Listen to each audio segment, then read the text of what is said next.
Welcome to In the Center of Her Power podcast, where you can get divine feminine soul food.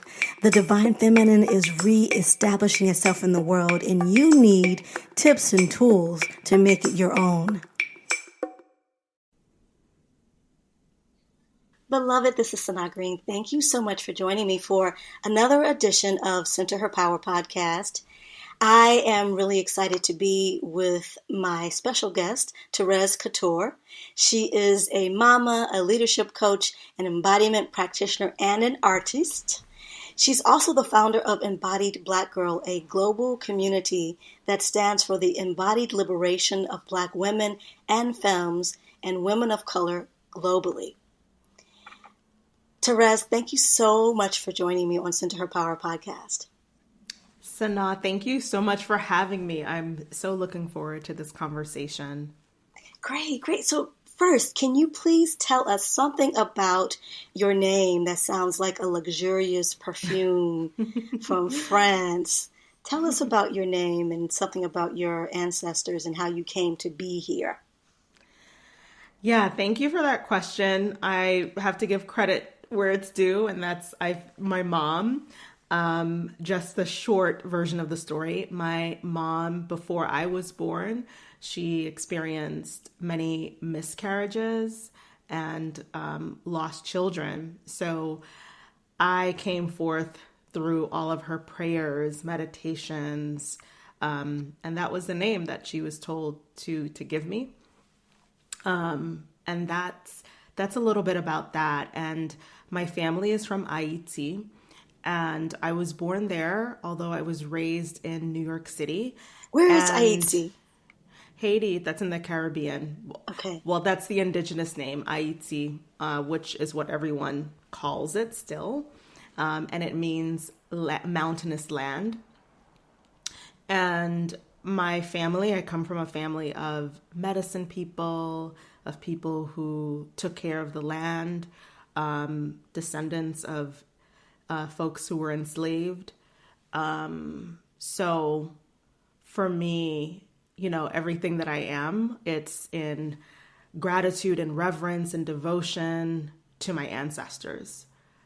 Yeah. I know that you do work related to trauma and sadness and depression and loss.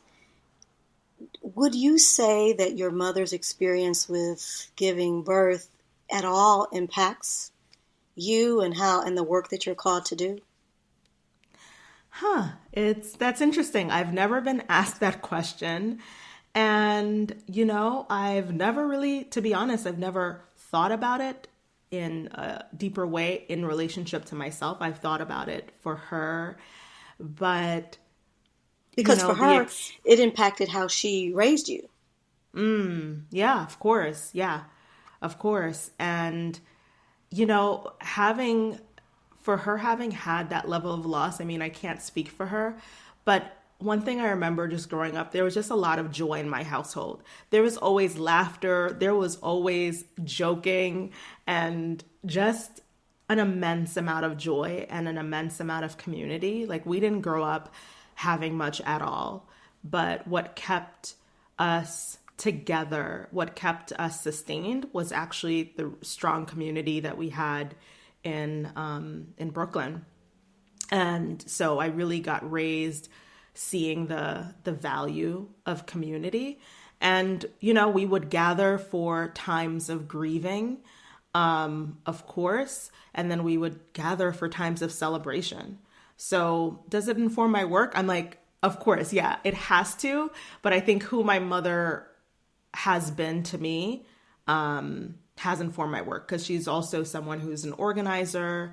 So I grew up participating in that, watching that, seeing her advocate for us in so many ways. So definitely that has impacted me a lot. Mm-hmm. Mm-hmm. And how would you say your ancestors who were medicine people impacts who you are and the work that you're doing now?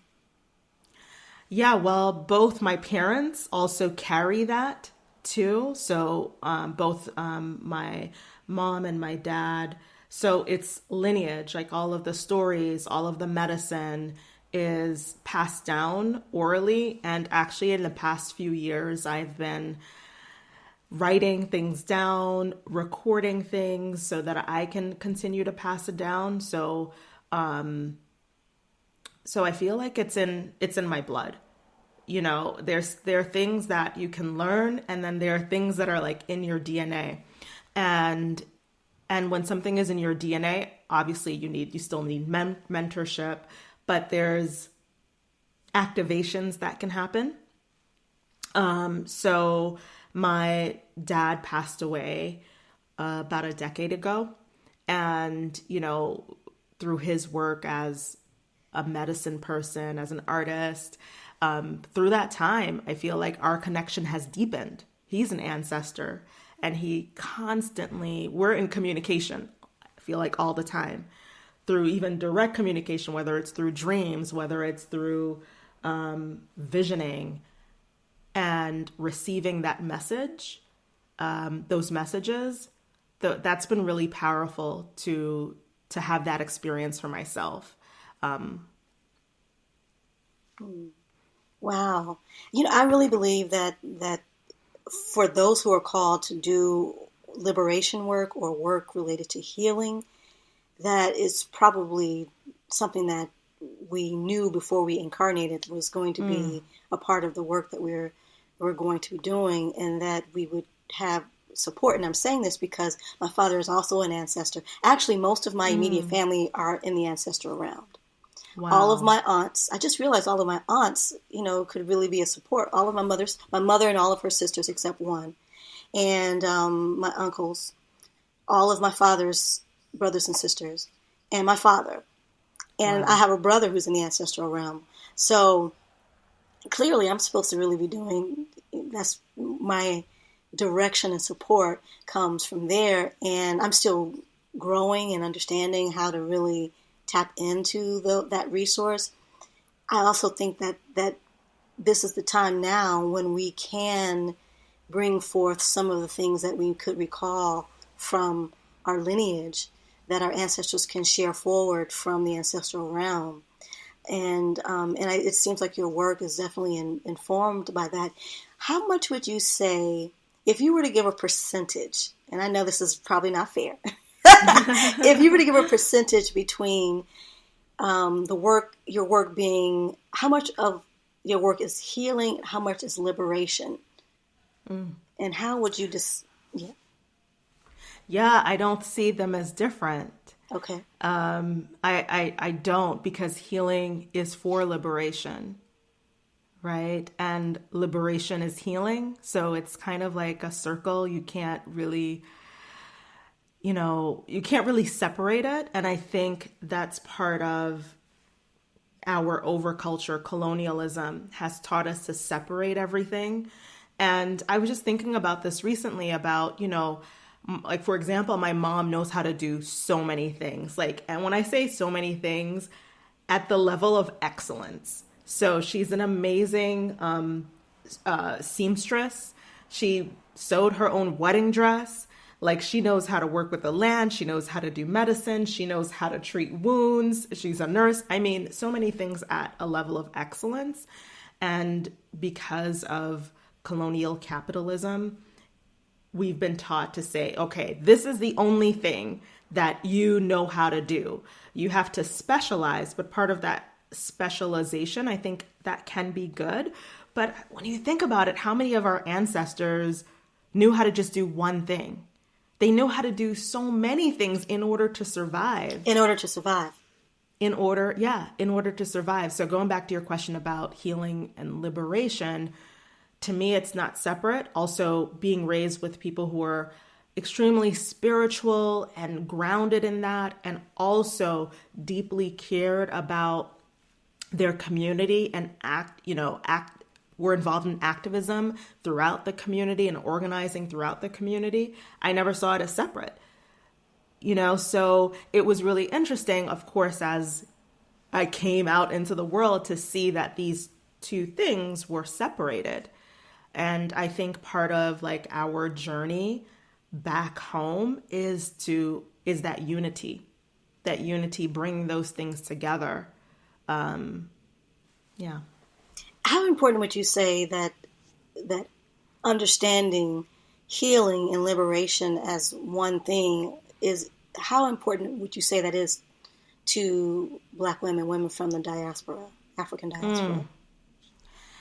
I think it's really important because so much of what we see in spirituality is whitewashed spirituality. And when we dig a little bit deeper, it's appropriated spirituality. And so much of it is our own cultures as Black, brown folks being regurgitated back and sold back, packaged back to us. So I think there's a greater need for us to look to Black women and femmes as teachers and folks across the diaspora, as teachers, as mentors. And I think that's a deep part of our healing because there's been a deep separation with the ways that our leadership has been impacted, with the ways that we view ourselves.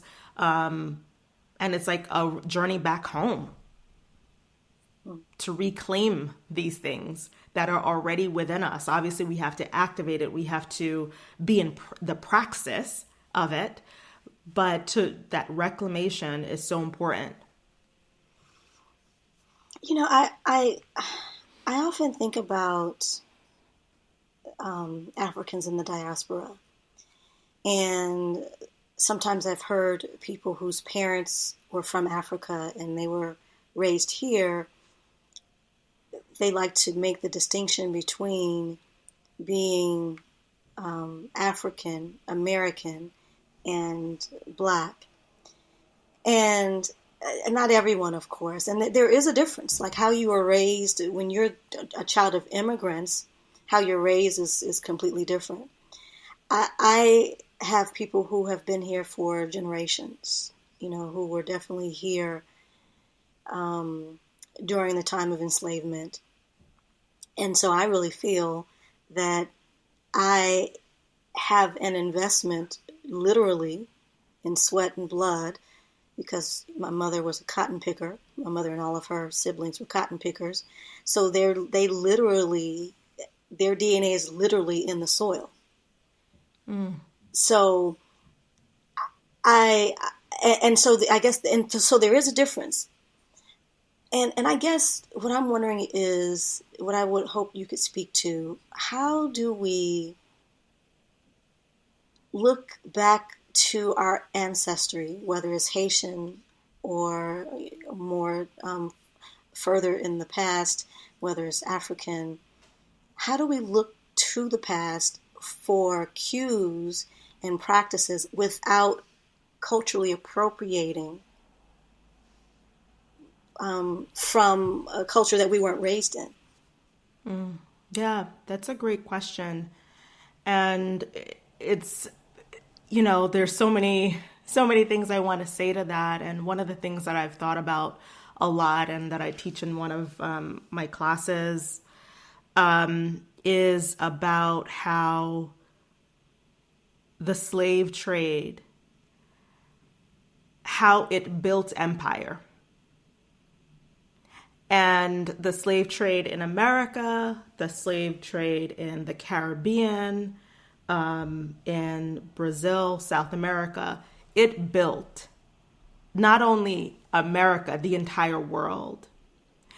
And that's something that I feel like, especially for folks who are descendants of enslaved people, to remember that although, for example, my family, my ancestors were enslaved in Haiti, that, for example, the sugar that was imported, it supplied sugar, I think, to 90% of the world. There's not a place that our ancestors did not touch. And a lot of my ancestors came here and fought alongside folks for freedom. And I mean, there's so much history, but I think going back to like, there's so much separation between us, and it's so By important to design. look. Yeah, by It's by design. It's design by in order to maintain a design system. Hmm. in order to maintain a system. So that cotton that your ancestors were picking, there's still clothes out there all over the world that people are like, this is vintage. This is vintage, that Right. are from your ancestors and so many other folks.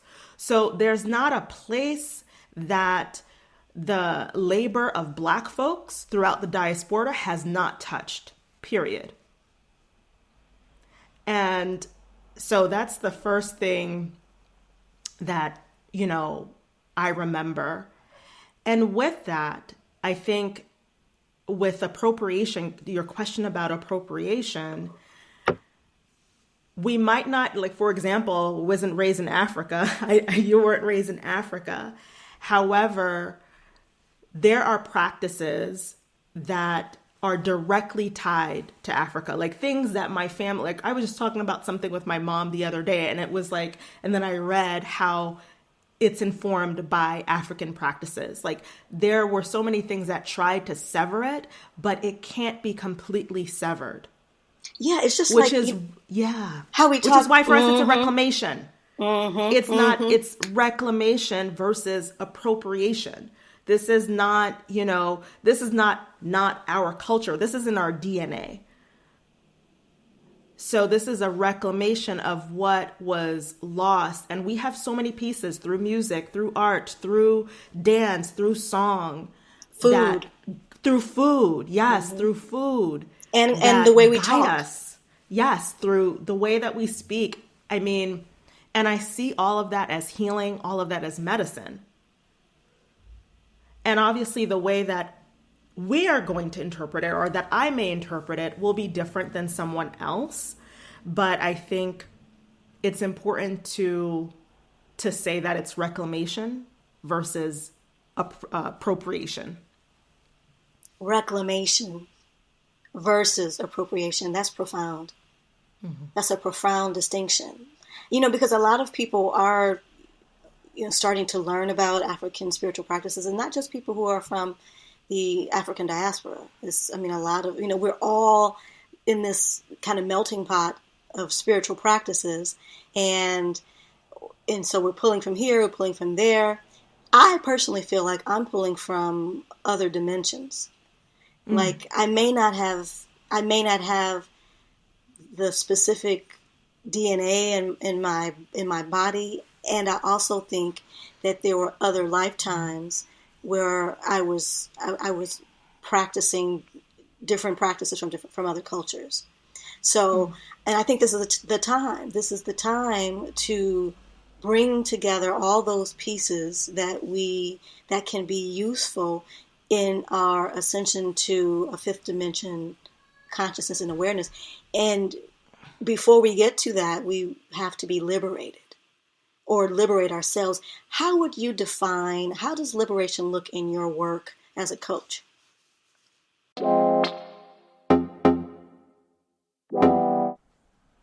Tell me, what does liberation look like in your work? Yeah, the liberation for me in my work looks like embodiment, going back to our bodies. So going back to our bodies as a resource and going back to our bodies as the source for our healing. And it also looks like doing this communally. I am very, I use the word community in a very specific way because I feel like community has been something that's been thrown about. Everything is community. Everything is community. And I was truly raised in a community, and that means so many things. That means mutual aid. That means truly being there for one another. And so we practice community. We practice witnessing and being witnessed. So that's really what it looks like in my work. When you talk about the body and being embodied, I feel this is a lifelong issue that I'm grappling with. And even as I'm a belly dancer, I just did a shot of video. I mean, I belly dance, but I'm not a performer. I don't like to perform. And I'm still always in this balance with showing my body and not showing my body, and all of it I know is related to things that have happened to me in the past and cues that I've gotten from the culture.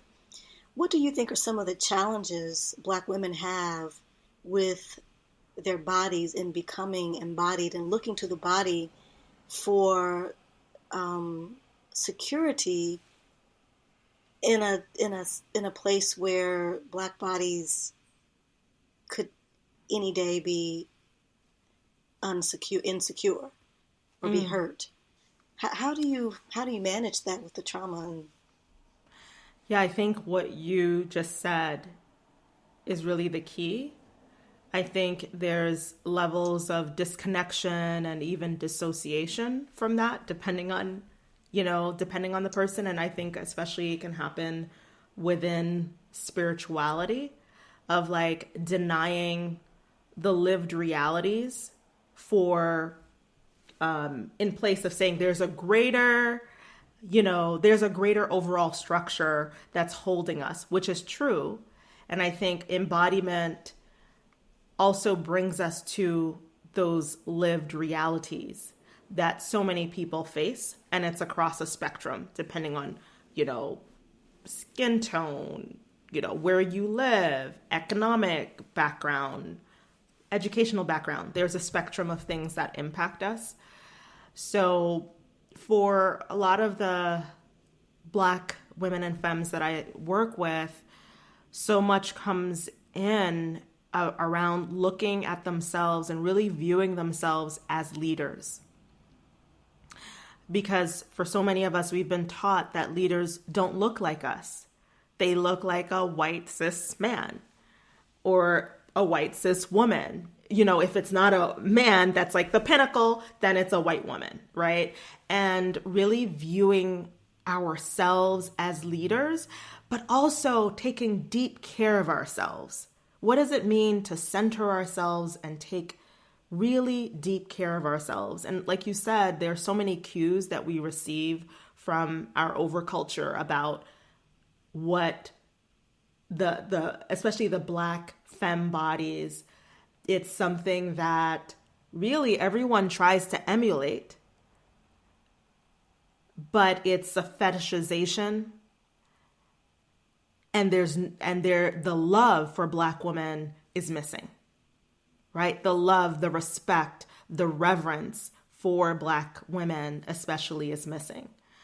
And really I feel for myself, I can say it's about centering my well-being, centering my pleasure, centering being Black, loving being Black. Like I grew up and we're like, Black was like, yes, we're Black. Like it was beautiful. It was something I was proud of. And then I went into the world and people are like, like, what's wrong with you? Like you're like on some pedestal.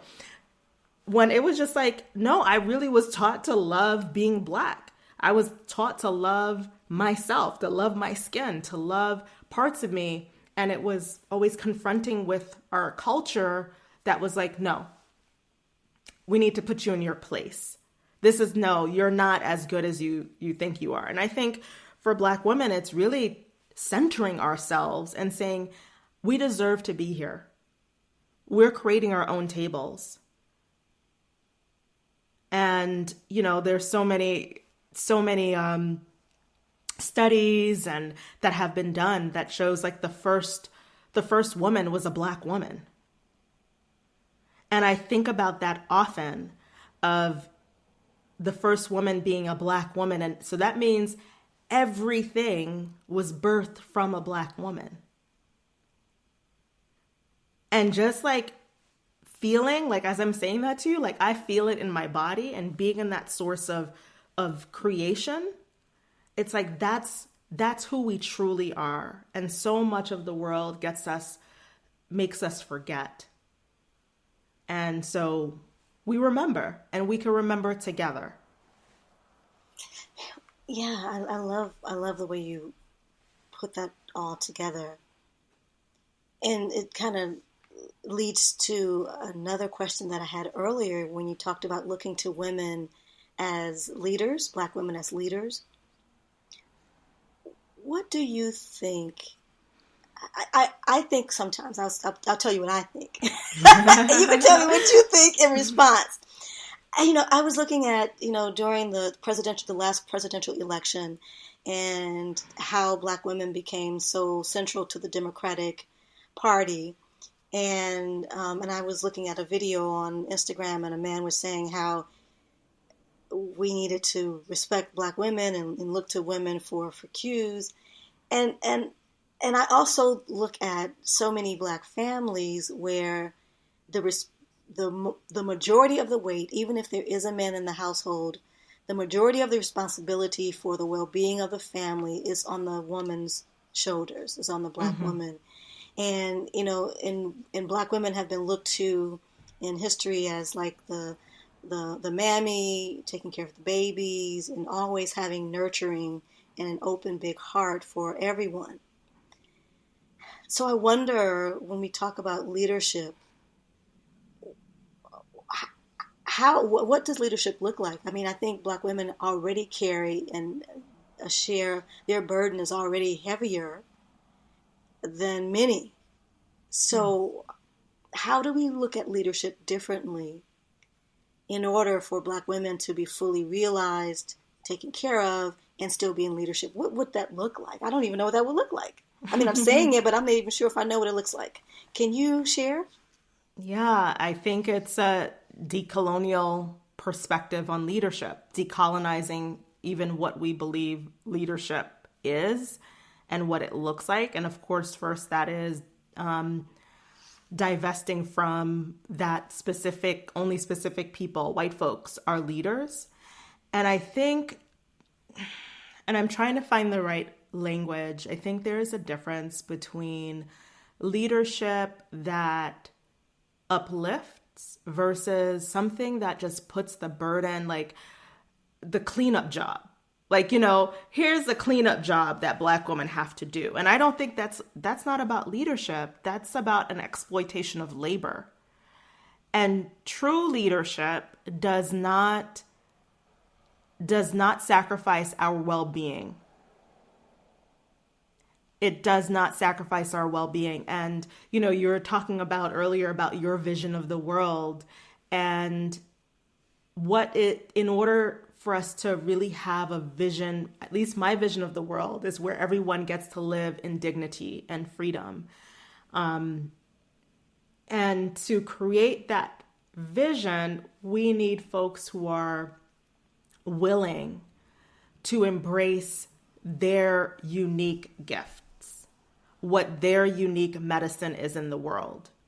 And it's so beautiful that we see so many people reclaiming, especially folks of African descent, reclaiming practices that are ancestrally rooted, because that's the technology. Like, we look at, we're talking over technology, but that's the technology of liberation. That's the blueprint of liberation. So it's about divesting from this capitalist, imperialist definition of leadership, which is all about exploitation and extraction, and climbing our way up this hierarchy, and having a leadership that includes all. So instead of the hierarchy of, white supremacy, we're actually sitting in a circle. And everyone brings their wisdom forward to find solutions for what it is that we seek to create. Yes. Yes, I like that. Shadow work. I see from your website that you can help people with shadow work. And I wonder if you could compare and contrast shadow work with theater. I know you're also an artist, and I wonder how you see theater and art in relationship to shadow work. I love this question. You're asking me so many questions I've never been asked, and I love it. Thank you so much for this. Shadow work and theater. I feel like, I love theater, and theater is where we get to explore the shadows of the world and maybe often offers our unique solutions or questions. Sometimes it's not solutions, it's just more questions so that we can be in the inquiry. So it can be a place where we get to explore, obviously, the wonderful things, but also get to explore the shadows, get to explore the parts that we don't want to look at. So to me, that playfulness of theater, my approach to shadow work is through a sense of play too. It's through a dance. And it's through recognizing and having respect for the shadow, because the shadow is the part of us that protects us. You know, whether it does it in a way that's supportive or we feel that keeps us away from what it is that we truly want. But the shadow's intention is protection. Yes. Do you have a shadow that you feel comfortable talking about that you see as a helper in the work that you're currently doing? You know, that's an interesting question. And I think a shadow of something that I've always, and I feel like I'm always in the conversation of, is the shadow of invisibility and not wanting, like, or feeling invisible in so many ways in my life as a Black woman, and feeling invisible and not wanting to feel invisible. And my journey with that has been recognizing the medicine in invisibility and recognizing that for my ancestors, and even stories that, you know, like I remember stories that my dad shared of like how invisibility can save your life. Can you share any of the stories? Yeah, I mean, my dad was literally talking about a time where, you know, our ancestor was being chased. Like one of our ancestors was in predicament. Like there's many stories, but like in a predicament where they couldn't be seen. Like if they were seen, they would have been killed. I have one of my family members who, during the time of the dictatorship, all of their family members, immediate family members, were killed. And they were escaping the dictatorship. And that invisibility, like, is why they're alive today. You know, it's like the case of someone coming in and searching the house, and although you're hiding under the bed or in a closet, they don't find you and they leave. You know, that's what I'm talking about, of how invisibility helped my ancestors. And I think of Harriet Tubman. I love, ever since I was like in the first, second grade, when I learned about Harriet Tubman, loved and was obsessed with Harriet Tubman. And I think about that, you know, for her to lead folks, enslaved folks, to freedom, they needed to be invisible. They needed that. They needed to be invisible, walking in the shadows and using the shadows of the trees while using the light from the moon, because she would do that when the moon was full. And how she co-conspired with nature. So I think of, the beauty of the shadow is that there's also deep medicine in that shadow. And it took me many years to figure that specific one out. And I say figure out is probably not the word, to embody it and for it to come through and to really integrate it. But that's one of them. What is you're an artist, and so what is it about art that you like the most? I love creating. I feel like we're creatures of creation, and I love creating. I love just allowing my imagination to go beyond this world. So, even when I create offerings, it's really a collaboration with spirit. And I feel like so many times when I've been in the process of creation, or I have, when I've performed in the past, it's literally, I feel this deep connection with spirit. And I know that through art, it has the power to change someone's mind or to give someone a new perspective that they might not have seen before. It has the power to make people feel, that quote, like, in order to heal it, you need to feel it. But so many people are so disconnected from their feelings, and art has the power to make people feel something. And as soon as someone feels something, that is the opening for transformation and change. Now, is that something that you use when you're coaching in your classes? Do you use techniques to help people to feel? Yeah, for sure.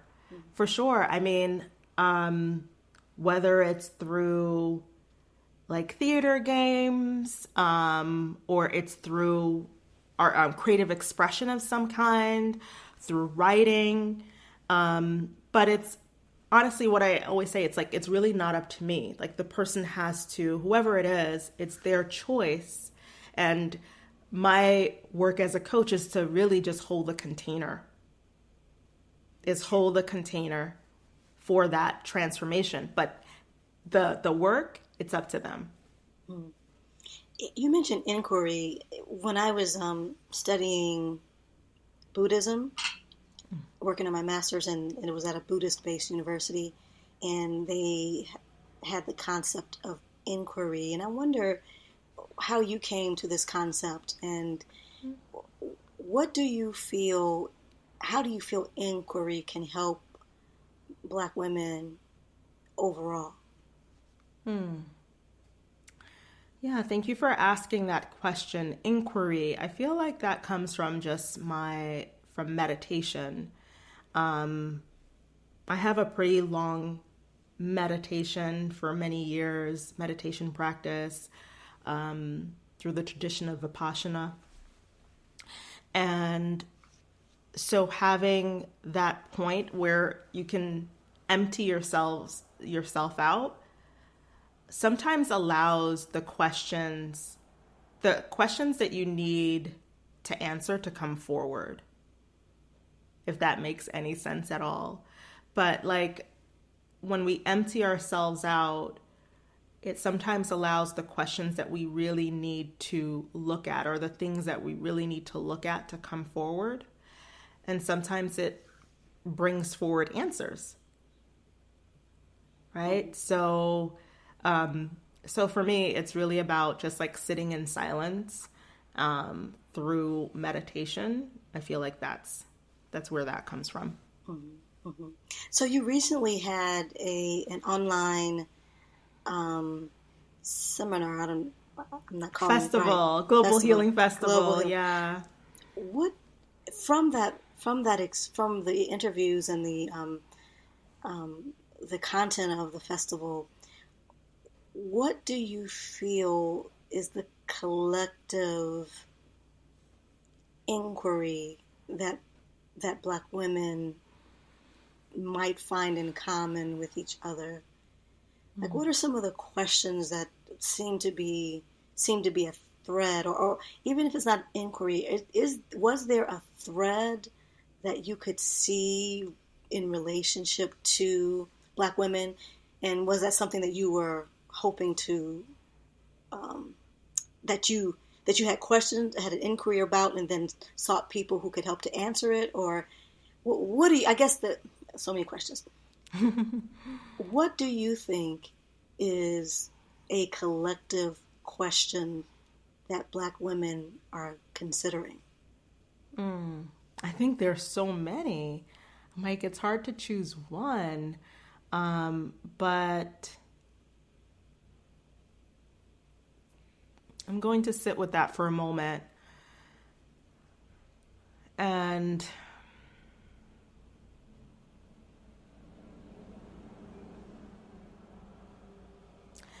I think it's maybe it's more of a statement. And the statement is, we deserve spaces where we can heal, where we can feel, where we can be free, and we can have the conversations that we need to have. And so many people, I received so many messages, emails from folks who just shared how just being in the space with other Black women and femmes and folks of color was transformative in itself. I mean, everyone who spoke was, Black, woman, femme, there was a man, and folks of color.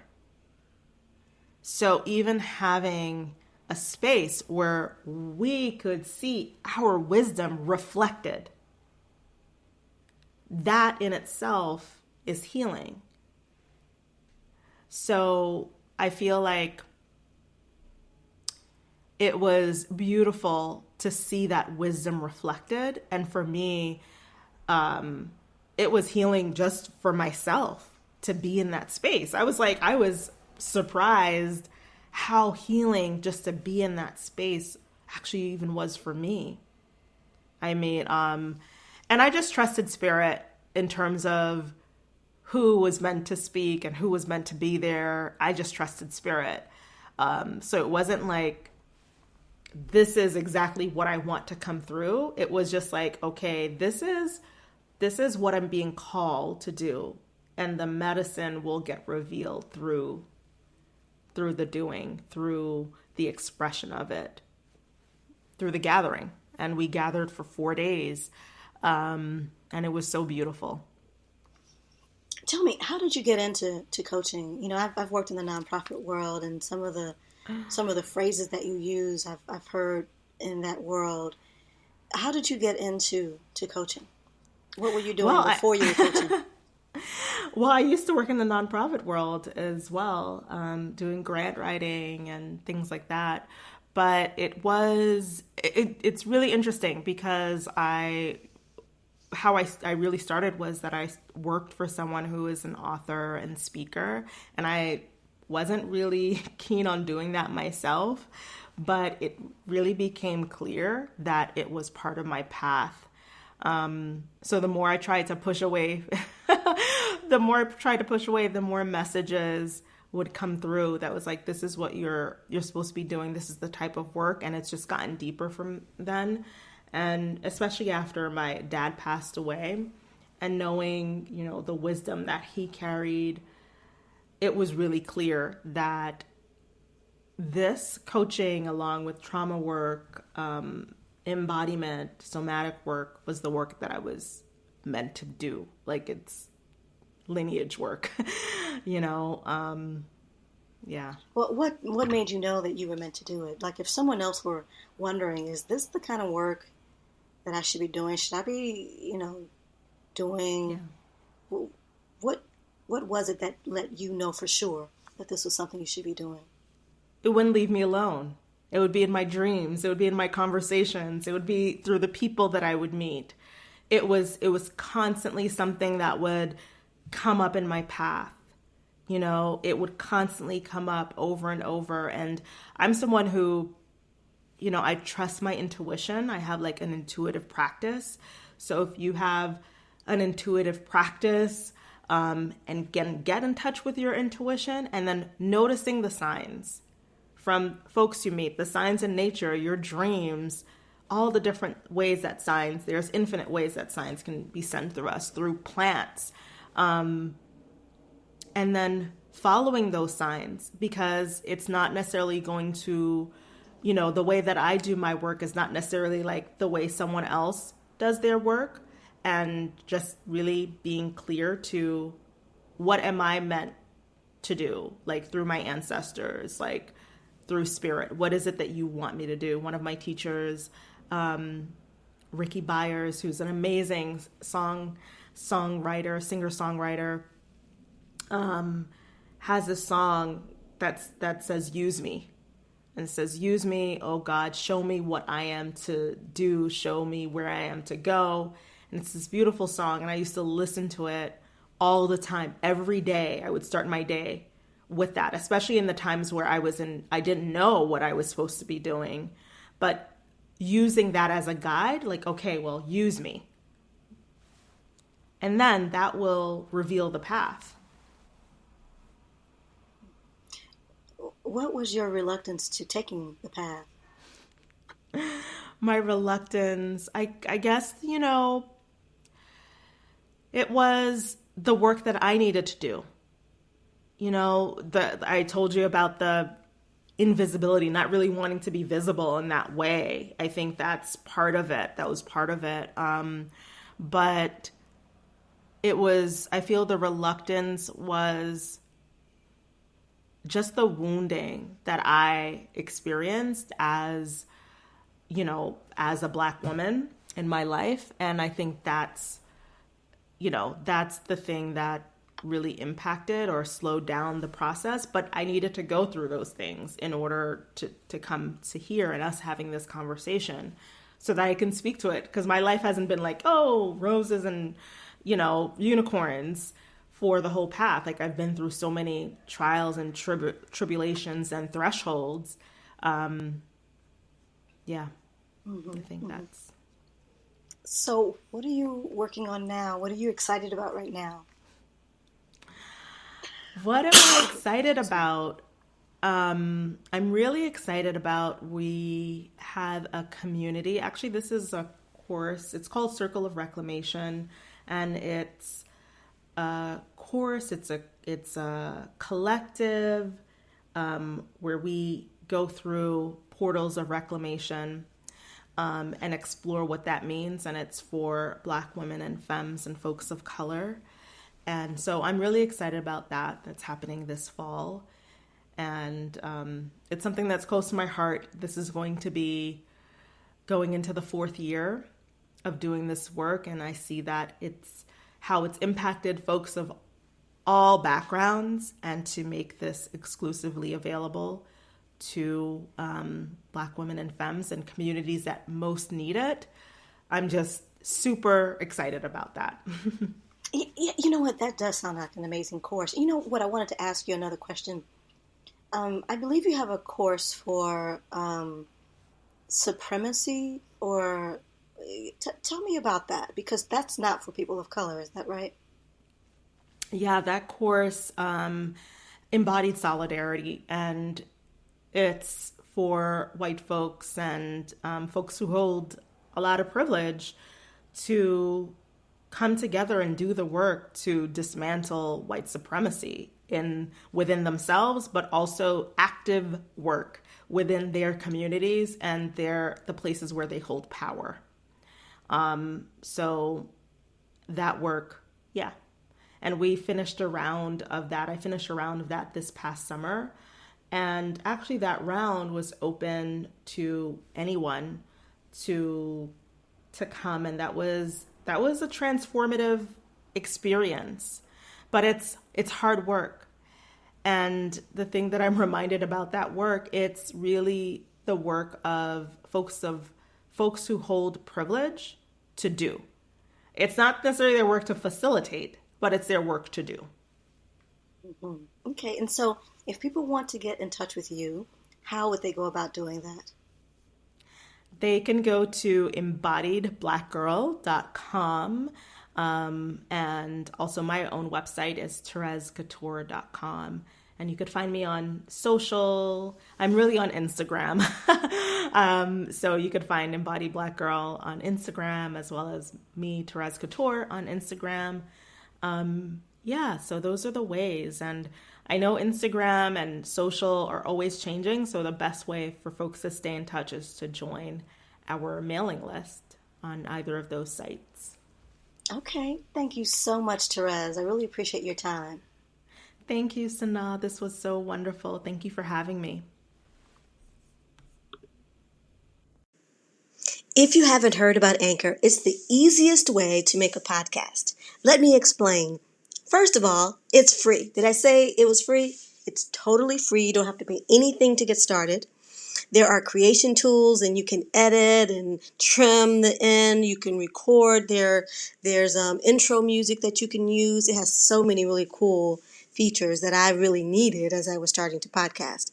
Anchor will distribute your podcast for you so it can be heard on Spotify, Apple Podcast, and many more. You can make money from your podcast with no minimum listenership. It's everything you need to make a podcast in one place. So go download the free Anchor app or go to Anchor FM and get started. Go ahead, download, get started. Let your voice be heard. Thank you for listening to In the Center of Her Power podcast. If you enjoyed what you heard, please like or subscribe on whatever listening service you use. I am your host, Sana Green, and I sincerely hope you were fed with divine feminine soul food.